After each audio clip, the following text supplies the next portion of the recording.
1. 核心主題。從消費者轉變為建造者影片的核心在於重新定義門徒。牧師指出，很多人雖然自稱基督徒，但在生活中卻只是消費者，關注講道好不好聽，敬拜歌好不好看，上帝是否滿足了自己的需求，而真正的門徒是建造者。建造者的標誌在於你是否允許上帝觸及你最在乎的事物。我們往往願意讓上帝參與面試，卻不願讓他決定我們如何工作。真正的建造者會意識到，神賜予的一切，才幹、財富、時間，都不是為了讓我們獨自享用，而是為了用來建造神的國度。2.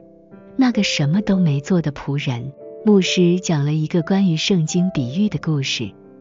一位貴族給10個僕人每人一錠銀子去做生意，前2位僕人努力經營，分別賺了10倍和5倍，得到了管理城市的獎賞。最後1位僕人卻把銀子包在手帕裡，原封不動地還給主人。故事中最震撼的轉折是，主人稱這個僕人為可惡 wicked。為什麼？他沒弄丟錢，也沒揮霍錢，他只是什麼都沒做。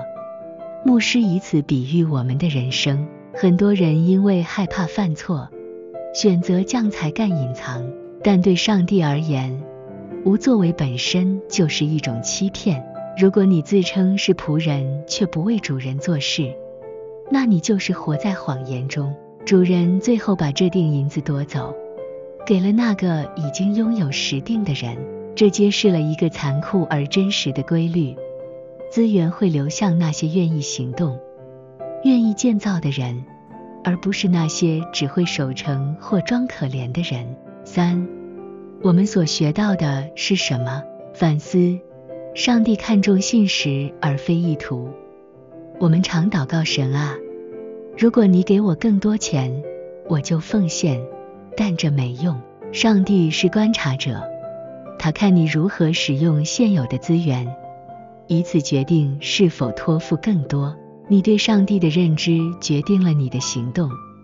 那個什麼都不做的僕人認為主人是嚴厲、未經種下就要收割的人，於是他因為恐懼而癱瘓。如果你不相信上帝是良善的，你永遠無法全心全意地為他奔跑。教會不是機構，而是你的身體。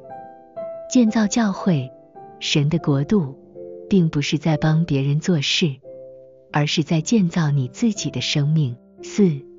應該怎麼做？行動指南：盤點你的資源。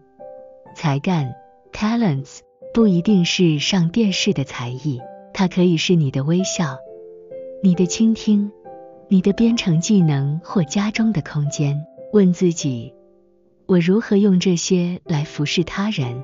財富 money 意識到獲得財富的能力是神賜予的。除了享受，是否有意識地支持擴展神國度的工作？時間 time 每個人一天都有24小時，不要說沒時間，要誠實地面對什麼對我最重要。改變提問的方式，不要再問這週的講道能給我什麼，開始問誰需要聽到這個信息？我如何在這場敬拜中建立信心的氛圍？做出結論，觀察神在你生命中的作為，主動做出他是良善的這一結論。不要等神來說服你，而是主動選擇獻上自己，從消費者的觀眾席走向建造者的工地。這支影片不僅是一場宗教講論，更是一次關於責任、勇氣與人生投資的深刻對話。它提醒我們，生命中最危險的事，莫過於為了不犯錯而選擇了平庸的安穩。